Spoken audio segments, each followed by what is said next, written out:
abana bari kwitwara neza muri muzika ya industry ya gospel. Mukurikirane amakuru neza muri kuri Burake TV, aho niho mushoboye gusanga amakuru meza kandi yizewe mu njyana ya gospel music.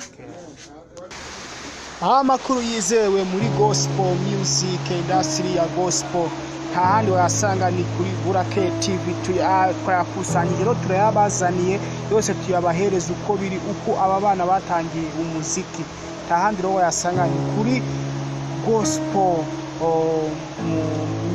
news, talent show news kuri Burake TV. Tugiye gushyira video rero hagaragara yuko aba bana batangiye umuziki na n'ubu amagingo aya ngaya, ibitaramo bakoze, uko bitwaye mu muziki, uko bigaragaje mu njyana ya gospel, uko aba bana babayeho, ubuzima babayemo.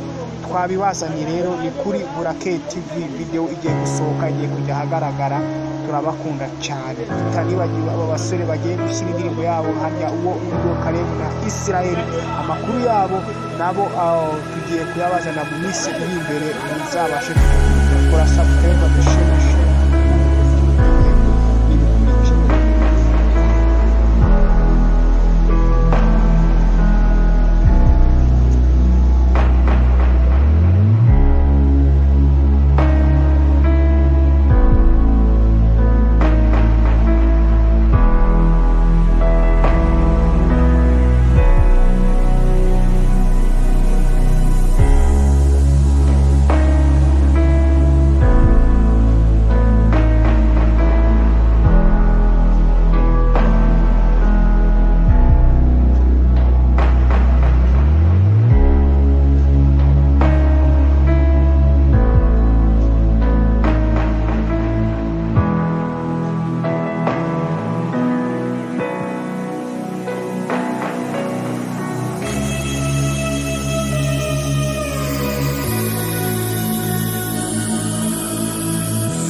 ahandi ndetse undi muhanzi tubazaniye amakuru yiwe ni Nkome